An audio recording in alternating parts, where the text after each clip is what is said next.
Blog Talk Radio. Well, here we go. It's the American Sports History Podcast, and man, this show, you guys have made it what it is today. It's just picking up steam. I am so blessed to produce it. A brother, a mentor, and a friend, Peter Ray out there in Cleveland, Ohio, running it. 347-205-9631. Catch the archive version, blogtalkradio.com/Mancini Sports podcast platforms, wherever you subscribe to podcast, powered now by Mancini Media. So without further ado, let me lay the red carpet down, put the podium in its place, hand off the mic, and before I do, a couple guys, Dalen from Chelmsford, Peter says, the Browns, what happened to them? And Joe from Flint, Michigan says, Dan Campbell for president. Oh, my gosh. On that note, I'll turn it over to you, Peter. How are you? How can people get a hold of you? And you're bringing your great monthly guest in here. Hi, Mark. I'm doing well. I have a YouTube channel. It's my name, Peter J. REA. You're absolutely right. Tonight's our NFL History Night. We have the author of 4 tremendous sports books: Bench Bosses, the NHL's Coaching Elite 2015, Art of the Dealers, the NHL's Greatest General Managers 2017, Lords of the Gridiron, College Football's Greatest Coaches 2019, and the book we talk about once a month, Lords of the Gridiron 2, Pro Football's Greatest Coaches 2022. I'm really looking forward to his next 2 books, which will come out in 2026, Baseball's Greatest Managers and the NBA's Greatest Coaches. Welcome to the show, Mr. Matthew DiBiase. Peter, Mark, it's so great to be back, man. It's got a little bit of snow. We had a little bit of snow last night and this morning, here in Philadelphia. First time in 2 years, man. It's kind of a weird feeling, getting used to snow again, man. A quote-unquote normal winter, as it were, and all that. But I'm doing fine. I'm feeling warm, and I'm feeling good, and I'm raring to go. Yeah, we're making our way through your book, the top 50 coaches in NFL history. Tonight we'll do 34 and 35, starting with 34, Buddy Parker. Wow, Buddy Parker, a name obscured by history, but I'll tell you, for his time, he was a great coach. It's ironic that Detroit Lions finally won their first playoff game in like 30-some years, because Buddy Parker, in the 1950s, the Lions, people don't realize this, the Lions were one great football team in the 1950s, and one of the reasons why they were a great football team was because Buddy Parker was coaching them. He was the second greatest coach of the 1950s after Paul Brown, according to my rating system in my book. He led the Detroit Lions to 2 NFL titles. This is pre-Super Bowl era. This is when they just called it the NFL Championship game. Back-to-back titles in 52 and 53. He actually led them to 3 consecutive NFL Championship game appearances from 52 to 54. He was the only man ever to beat Paul Brown twice an NFL championship game competition, win at 2 out of 3 falls in 52 and 53. He basically had Paul Brown's number for the most part. He was also an incredibly innovative coach in 2 things. One, it was under Buddy Parker that what we take for granted today, the 2-minute offense, was developed by him. No one had ever came up with that concept before, but it was Parker who really created a set system for conducting a 2-minute offense, then unleashed it upon the NFL. And another one of his innovations was the idea of basically drafting top elite athletes for your offense, whereas before your defense basically consisted of your offensive cast-offs, as it were. Though mostly it was like 2-way players, but then when you start having separate squads, your best players were on offense, not on defense. But Parker reversed that. He was actually drafting elite athletes to play defense exclusively, and also in the defensive secondary. He had one of the best defensive secondaries during his glory years with the Detroit Lions in the early to mid-50s there. And then after he left the Lions, before the arrival of Chuck Noll, Bill Cowher, and Mike Tomlin, it was Buddy Parker who was the greatest coach in Pittsburgh Steelers history. And he came very, very close to leading the Steelers to their first NFL championship game appearance in 1963, only to fall short, but no one had ever come that close before. He tried his very best and all that. But his story is this. it's ironic, even though he made his name in Detroit, actually he was from Texas. He was born and raised in the greater Dallas area, went to college at North Texas University. He wanted to play pro football, and he was basically selected by the Detroit Lions, for whom he later coached. He was a part of their 1935 NFL championship team. He was part of their backfield there. He was a blocking back. And then once his playing career ended, he went immediately into coaching, and he worked for a long time with what were then called the Chicago Cardinals. Now today the Arizona Cardinals, but back then they began in Chicago before they moved to St. Louis, and then eventually to Arizona. And he was an assistant coach under a variety of guys, Jimmy Conzelman and then Phil Handler. And then when Jimmy Conzelman came back after the war, he was instrumental. He was like a line coach, and he was instrumental in the Cardinals appearing in back-to-back NFL championship games in 1947 and 1948, and they won the 47 title there. And then when Jimmy Conzelman retired after 1948, Buddy Parker, along with Phil Handler, were co-head coaches. They're two men. They were co-coaching together, but it was an arrangement that only lasted a very brief time. I think it was only like 2 games into the 1949 season, and then he just abruptly quit. And that was another aspect of Buddy Parker. Parker was he was very he had his little quirks, little eccentricities. I mean, he was very impulsive, and if he felt like someone was interfering or he didn't feel comfortable, he would just up and leave. I mean, he did that several times throughout his coaching career. I mean, he upped and left the Cardinals, and down the road, he shockingly left the Detroit Lions. Which we'll talk about later. But he was very much a creature of impulses, also very superstitious. Like, I remember reading while I was doing my research on him, he would not stay in a hotel room where the numbers, when you added them together, it became the number 13. No, wouldn't do that. No, wouldn't do that at all. Here's another thing. Great Pittsburgh Steelers linebacker Andy Russell had this thing, like his starting lineups. If he won a game with a certain starting lineup, he wouldn't change it. And that's one reason why Andy Russell, who was a rookie in 1963, got significant playing time in 1963, even though he was a raw rookie, because he happened to be in the lineup when the Steelers won a whole bunch of games, and Parker left him there. And Russell said was ironic that there were a couple of times he made some mistakes that actually hurt the team, but Parker kept him in there, and he stuck it out for the rest of the season. I mean, very superstitious. Very, very superstitious. But he was good, though. He was brilliant with the X's and O's. And after he left the Cardinals, he became an assistant coach with the Detroit Lions under Bo McMillan.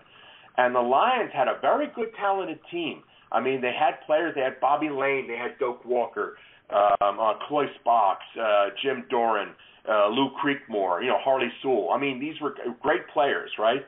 But they were underachieving under McMillan, and the Lions ownership was asking the players, what the heck is going on? And basically they just said, we're not going to make it under McMillan. He said, if you put Buddy Parker as head coach, we can win. And that's exactly what happened. Bo McMillan was replaced, and Buddy Parker took over in 1951. And in his first season, they lost late in the season, and it cost them a shot at winning the Western Conference title. But and then from 52 to 54, they dominated the Western Conference there. And you had, again, great players there. You had Bobby Lane, though if you look at his individual stats, they weren't exactly that impressive, but what a leader on the field. I mean, he was just like a coach on the field. He was such a fiery, inspirational presence, and he was a genius with the 2-minute offense. I mean, he could just navigate his teams in only a short amount of time. He could just move them down the field. I mean, at first it was like a trick. Parker just wanted to experiment. Let's see how many plays a team can get off in 2 minutes or less. And they showed like, ooh, wow, yeah, I realize you can get that many plays. So Parker started experimenting. He would call out a certain time in a certain situation. Okay, you only have a minute 53 and only 2 timeouts. See how many plays you can get off. Then he would change it. Okay, a minute 12 and only 1 timeout. And again, emphasis was getting as many plays off as possible. And then it became a part of their arsenal. And one great example of how that two-minute offense was brilliant was in the 1953 NFL championship game against the Cleveland Browns. The Lions defense held Otto Graham to only 2 completions out of 15 attempts, and yet despite it was the worst game that Otto Graham ever played as the Browns quarterback. But the thing is, even though the defense had completely shut down Otto Graham, the Lions were still losing 16-10 thanks to Lou Groza's field goal kicking. And finally, the Lions get the ball. I forget where, deep in their own territory, and it's almost like 2 minutes, 2 minutes and change left, and Bobby Lane just starts moving them right down that field. I mean, he's just navigating, using the clock brilliantly, and it took in 6 plays, 3 times he hits end Jim Doran with key passes that get him to the Cleveland Browns 33. Finally, it's coming down to it, and they have a little call timeout, and they have a little conference, and Buddy Parker wanted to use one play, but Jim Doran and Bobby Lane told Buddy Parker, no, we can fake to the inside and then just go on a fly pattern. Let's do it that way, because they're fearing the inside route. And Buddy Parker said, okay, go ahead and do it. And Bobby Lane sent a man in motion just to draw the linebacker off, just to occupy him. And then Doran did it. He did a great faked an inside move, and then he just burned it down the sideline, went 33 yards into the end zone. Bobby Lane hit him with a touchdown pass, and Doak Walker kicked the extra point, and the Detroit Lions won the game, 17-16. And it's sort of an irony. I think that 53 Lions team was the last all-white team ever to win an NFL championship title. Seriously, yeah, the last all-white team ever to do that.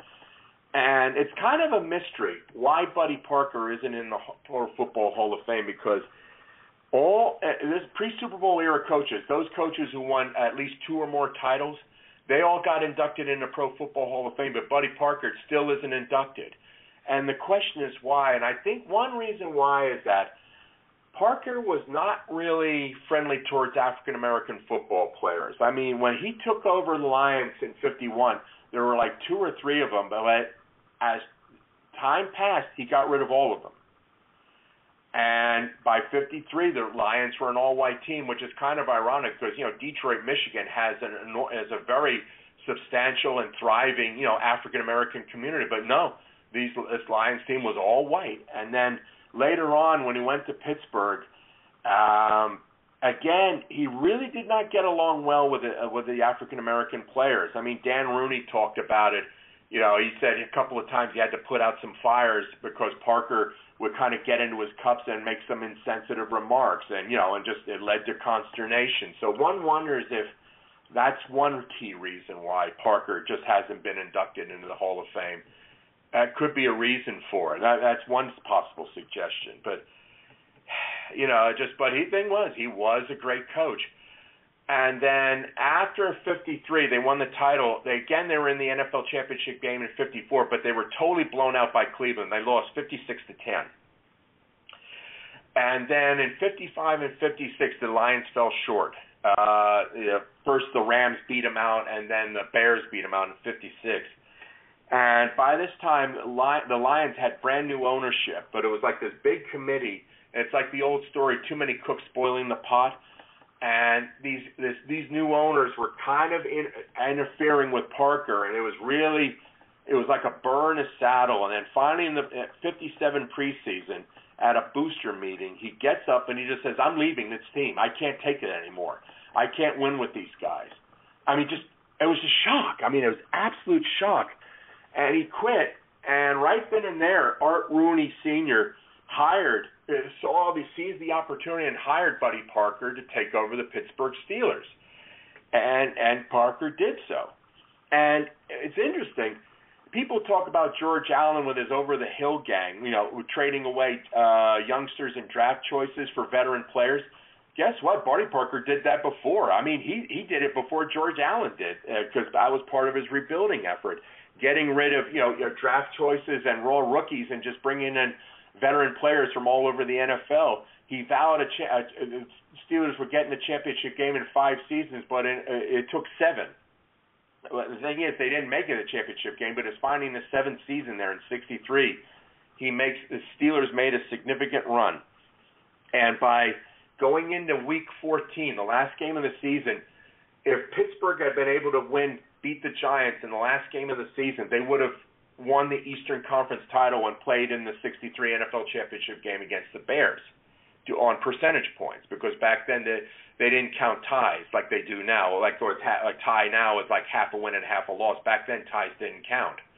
So mathematically they would have won the Eastern Conference title, but sadly Pittsburgh got beaten 33-17, and it wouldn't be till Chuck Noll came along that finally the Steelers would get into the Super Bowl and win an NFL championship and all of that. And the following season, Pittsburgh went straight down the tubes.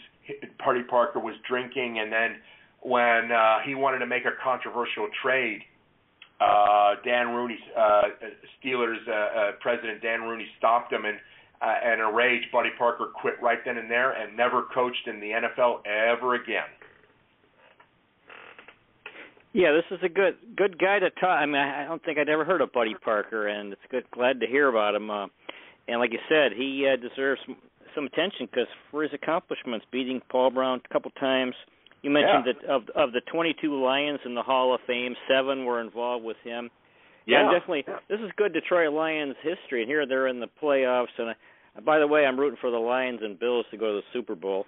And if either one won it all, that would be great. Now, you mentioned in the book also how, as a player, the 1935 NFL championship game, he played in major roles. Rushed for 70 yards. Wonderful. Yeah. And you talked about Bobby Lane.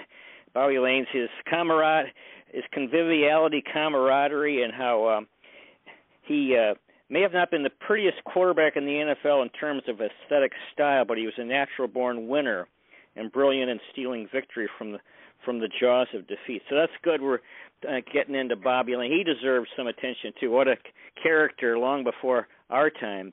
Let's see. Let's wrap this up before we move on. And, Otto Graham 2 for 15. Wow, that's something, a championship game.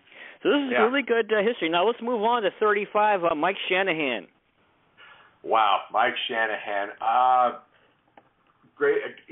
Probably the greatest coach in Denver Broncos history. Winner of their first 2 Super Bowl triumphs there after a long history of frustration of 4 humiliating Super Bowl losses. He's the one who turned it around. I mean, I remember that that Super Bowl in '97 and '98. The Super Bowls there where he beat the Packers and then later beat the Falcons. I mean, for 14 consecutive years, the AFC was losing to the NFC in the Super Bowl there. I mean, it was just mostly humiliating losses. Not seldom, if ever, were close margins whatsoever.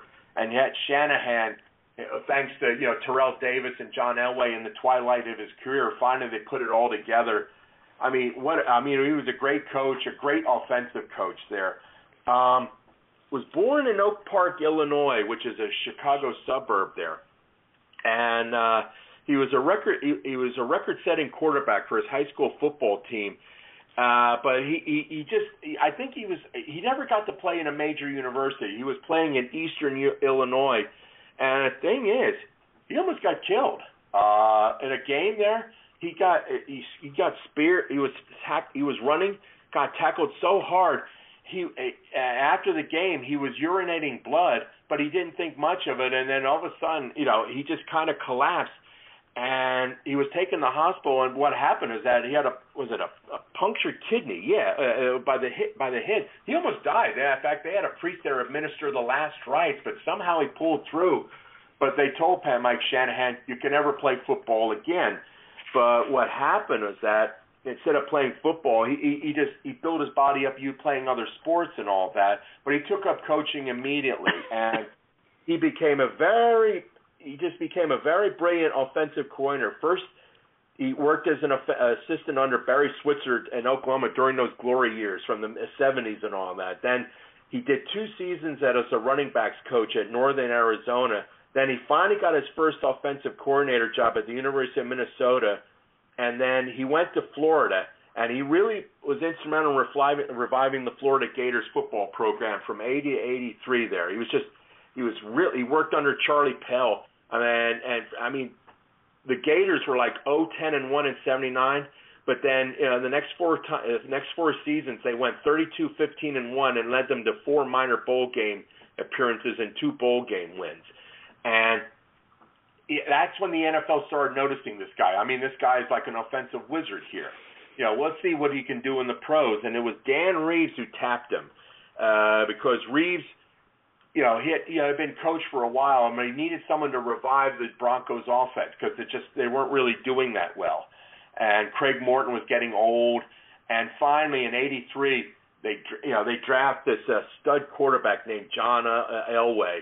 And they needed a quarterback whisperer to bring out the genius in Elway, and that was Mike Shanahan. I mean, those two just formed an incredible relationship, and it was Elway who told it was Shanahan who told Elway to begin a weightlifting regimen, and that's why Elway was always so tough and sturdy because he built up his body, hit that weight room, he could take the buffeting and pounding. That's why he was able to endure for all those years.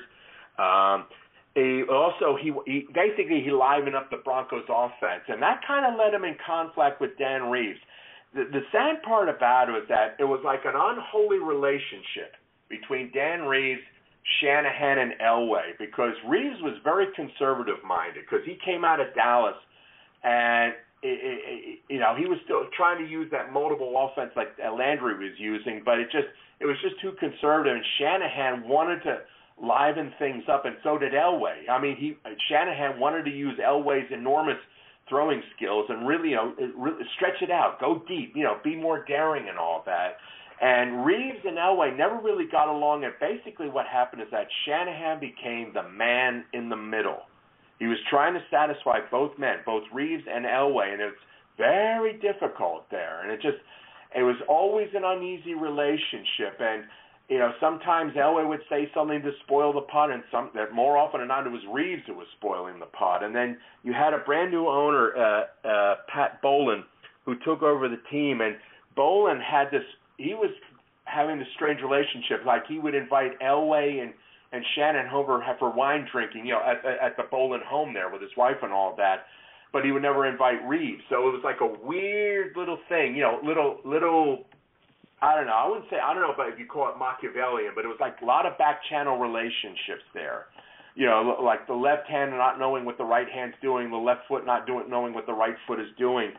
And it was all building up, and then finally with Reeves losing those Super Bowls, those three Super Bowls, he was basically wearing out his welcome. And Shanahan wanted out of the situation, and for a time he left Denver. And he went over to San Francisco, and that really broadened his horizons. You could ask, even though he worked under Dan Reeves, actually you could say Shanahan was a part of the Bill Walsh, George Seifert coaching tree there, because Walsh was there as GM and Seifert was there as head coach. And when Mike Holmgren left San Francisco to take over as head coach of the Packers, Shanahan took his place. And he was exposed to the 49ers system of excellence where they're winning all these Super Bowls. They're really dominating the NFC there.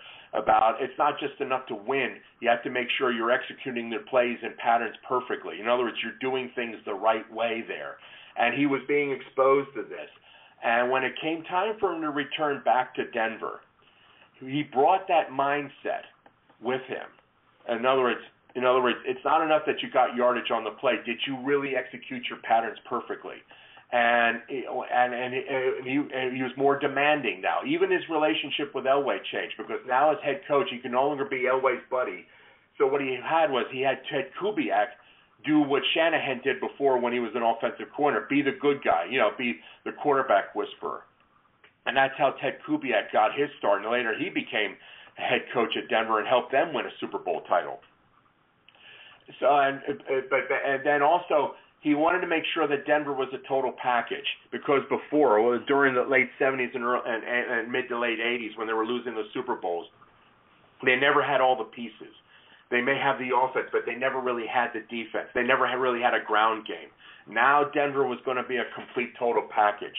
you already had the passing with John Elway, but now with Terrell Davis, now you had that killer running back, which Denver hadn't had since the days of Floyd Little, balancing out the offense. You had a great receiving core. Also, you're building up the defense. You're getting Bill Romanowski. You're getting a whole bunch of other guys. Now you're getting good, solid defense. And from 97 and 98, they just dominated the AFC there, and they took on the Packers. And was it Super Bowl 32? I think it was Super Bowl 32 or something like that. Yeah, 32-33. And I mean, it was a stalemate on halftime, and in that second half, Terrell Davis just starts grinding him through, and they're gaining yardage, and they start putting points together, and they win. Finally, they win. Thank God. I remember I was ecstatic that day. I was so sick and tired of watching the NFC dominate. It was great to see the Denver Broncos, put it together and finally break their playoff curse there. And then the following season, they do it again, and ironically, they take on the Atlanta Falcons, coached by none other Dan Reeves. And going into the Super Bowl matchup, Dan Reeves made a big mistake. He kept bringing up all the nonsense, the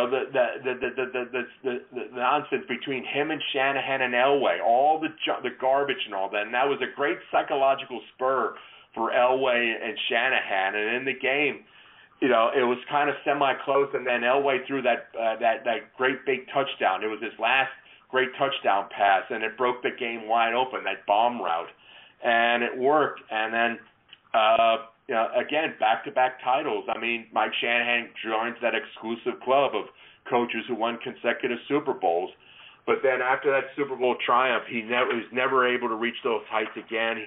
John Elway retires right after that Super Bowl game. And finally, in 08, he leaves. And then he tries to get it all back with the Washington Redskins from 2010 to 2013, but this is under Dan Snyder. And every coach who coached under Dan Snyder just got it. There was the Snyder curse. They couldn't get it going. And actually, Shanahan lost some points due to that stint there. He probably would have earned higher than 35th had he not taken the Redskins job. And then finally, after 2013, he steps down and is not yet returned to NFL coaching. His son Kyle is coaching the San Francisco 49ers, and if the 49ers ever win the Super Bowl title under Kyle, they'll become the first father and son coaching combo ever to do so. Yeah, the Mike Shanahan. I like this part in your book. You mentioned how after Denver won a game, Shannon Sharpe had 180 receiving yards, and Shanahan criticized him for mistakes made in the game, and then of course, and he coached Robert Griffin III, RG3, which was a real big deal at the time. His career really didn't take off, and then with Elway winning that was the cool play when Elway did it was like a running play, and he helicoptered for a first down, and then now, like you said, his son Kyle is got the Niners as the 1 seed in the NFC. So that's and I remember watching a game when it was late, and I don't know who he was coaching, but late in the game, down 1, and he went for 2 points on a touchdown. And it was like, whoa! I'd never seen anything like that before. Because if they don't, and he got it, so they won. He didn't want to go for the tie and go into overtime. So what a brave move. So anyway, that's tremendous. Our guest tonight has been Matthew DiBiase. We've been talking about his wonderful book, Lords of the Gridiron 2, Pro Football's Greatest Coaches, 2022. Matthew, the time has run out. Do you have any final words for our audience?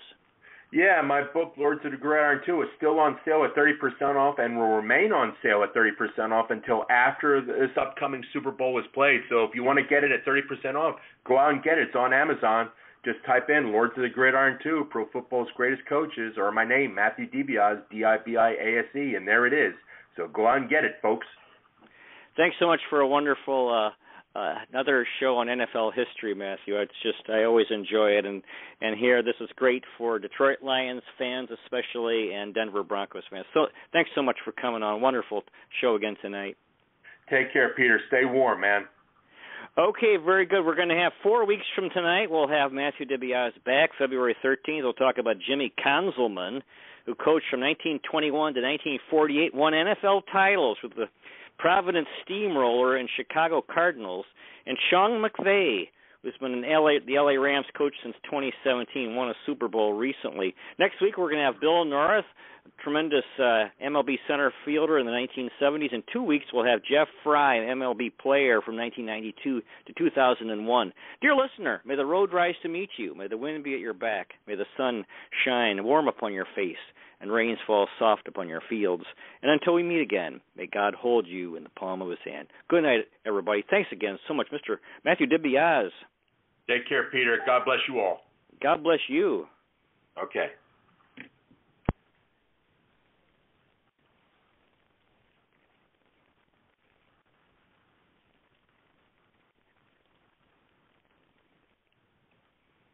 Hello, it is Ryan, and we could all use an extra bright spot in our day, couldn't we? Just to make up for things like sitting in traffic, doing the dishes, counting your steps, all the mundane stuff. That is why I'm such a big fan of Chumba Casino. Chumba Casino has all your favorite social casino-style games that you can play for free anytime, anywhere with daily bonuses. That should brighten your day a little.